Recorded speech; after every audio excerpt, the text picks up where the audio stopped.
हमारे channel next 9 news में। मैं आपकी होस्ट प्रांश राठौर।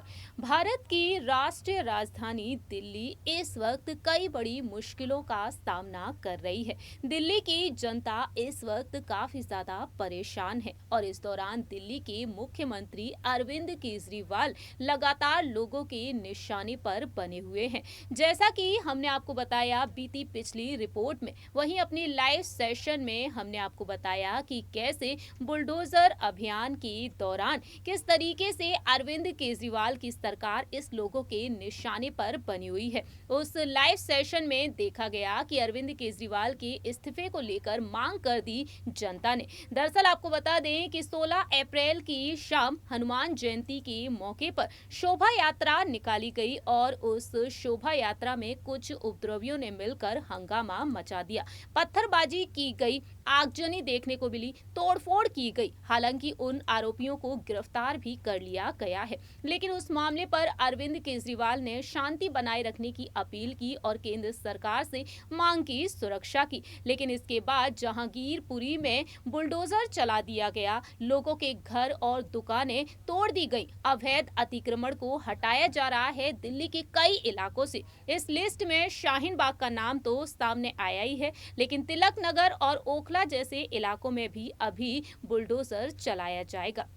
इसी दौरान अब दिल्ली में बिजली संकट गहराता हुआ नजर आ रहा है। कोयले की कमी के चलते अब दिल्ली की जनता बिजली की समस्या से जूझती हुई नजर आ सकती है। आपको बता दें कि इन हालातों को देखते हुए अरविंद केजरीवाल ने ट्वीट किया, लिखा, देश भर में बिजली की समस्या काफी ज्यादा हो रही है। अभी तक दिल्ली में हम लोग किसी तरह से मैनेज किए हुए हैं। पूरे भारत में स्थिति बेहद गंभीर हो चुकी है। हम सबको मिलकर जल्द ही एक बड़ा कदम उठाना पड़ेगा, एक समाधान निकालना पड़ेगा। वहीं इस समस्या से निपटने के लिए ठोस कदम उठाने की जरूरत है। जहां एक तरफ अरविंद केजरीवाल ने अपनी बात रखी, सोशल मीडिया पर लोग उनके खिलाफ बोलते हुए भी नजर आए हैं, लेकिन अब केंद्र सरकार पर निशाना साधती हुई देखी जा रही है आम आदमी पार्टी। हम बात कर रहे हैं ऊर्जा मंत्री, दिल्ली के ऊर्जा मंत्री सत्येंद्र जैन के बारे में। सत्येंद्र जैन जिन्होंने केंद्र सरकार को चिट्ठी लिखी है और जल्द से जल्द उन्होंने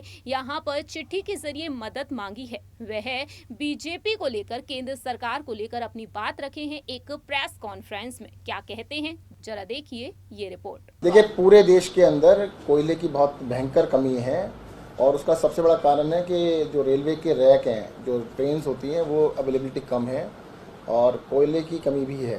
तो उसकी वजह से पूरे देश के अंदर जितने भी पावर प्लांट्स हैं, उनके पास कोयले की बहुत गंभीर समस्या है। सर, आपने अपने खत में कहा था कि बिजली आपूर्ति में बाधा आ सकती है, मेट्रो, अस्पताल, तमाम चीजों को जोड़ा था। तो अभी कितना माने कि अभी बैकअप है या क्या? कोई बैकअप नहीं है। बिजली को स्टोर करके नहीं रखा जाता, बिजली डेली बनती है और बिजली के लिए जैसे कोयले से अगर बिजली बनती है तो कोयले का बैकअप होना चाहिए, जो कि नॉर्मल सर्कमस्टेंसेस में 21 दिन से ज़्यादा होना चाहिए। आज काफ़ी सारे प्लांट्स के ऊपर 1 दिन से भी कम का कोयला बचा है। गाजी और ऊंचाहार में कितने दिन का कोयला बचा है? लगभग 1 दिन का। परसों के बाद बिजली नहीं होगी? नहीं, मतलब डेली आ रहा है, डेली बन रही है, परंतु पावर प्लांट ऐसे काम नहीं करते हैं। उसके अंदर 21 दिन का कोयला होना चाहिए। 21 दिन का नहीं तो 14 दिन का हो, 14 नहीं 7 दिन का तो हो। 1 दिन के ऊपर काम नहीं होता है। लेकिन सबसे बड़ी क्योंकि आपने लिखा है कि मेट्रो और अस्पताल, ऐसे में अस्पतालों की क्या बैकअप पोजीशन? देखिएगा, ऐसा है, मैं बता दूं आपको, बिजली जो है, बिजली पावर प्लांट में बनाई जाती है। पावर प्लांट में बिजली बनेगी, दिल्ली के पीपीएस हैं सबके साथ। आज तक हमने बिजली को संभाला हुआ है। अगर मान लो जिस पावर प्लांट में 24 घंटे की बिजली कोयला है, अगर वो कोयला खत्म हो गया तो बिजली बंद हो जाएगी। अभी कितनी डिमांड है सर और कितना पीक जा सकता है? अभी 6000 मेगावाट का पीक चल रहा है। सवाल ये है कि अस्पतालों की कोई वैकल्पिक व्यवस्था है कि वहाँ पर कम से कम बिजली नहीं कटेगी इस तरीके की? नहीं, देखिएगा, वो तो हम देखेंगे कि कहाँ की उसको एडजस्ट करना है, परंतु सबसे बड़ी बात है तो केंद्र सरकार से रिक्वेस्ट करो ना कि भाई कोयला पहुँचा दें, रैक्स लगा दें, रेलवे के थ्रू उनको पहुँचा दें। वो ज़्यादा अच्छा सोल्यूशन है रादर देन कि हम उसकी तैयारी करें।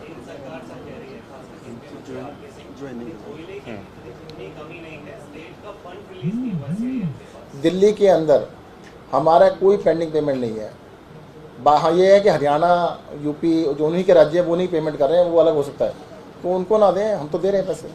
सर, क्या लगता है डिले हुआ इसमें कोऑर्डिनेशन में? क्योंकि दिल्ली के अलावा राजस्थान और वेस्ट बंगाल ने भी इस इशू को उठाया है कि केंद्र सरकार स्टॉक्स अवेलेबल नहीं करा पा रही है? मैं पूरे देश में मैं बता रहा हूँ, जो पावर प्लांट्स हैं उनमें कोयला नहीं है। आप चाहें तो वेबसाइट पे जाके चेक कर सकते हैं, उसमें जो 21 दिन का होता था 1 दिन का बचा है।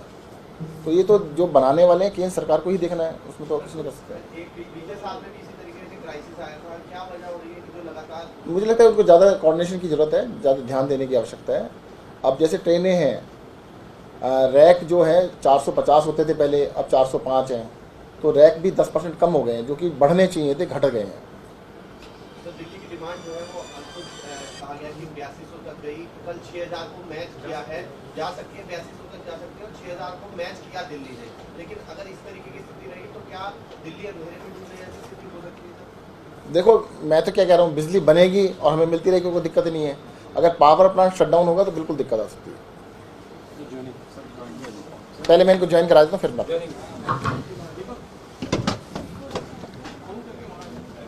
आप सभी ने देखा जाना किस तरीके से केंद्र सरकार पर निशाना साधते हुए नजर आए हैं, लेकिन मदद मांगते हुए भी देखे गए हैं।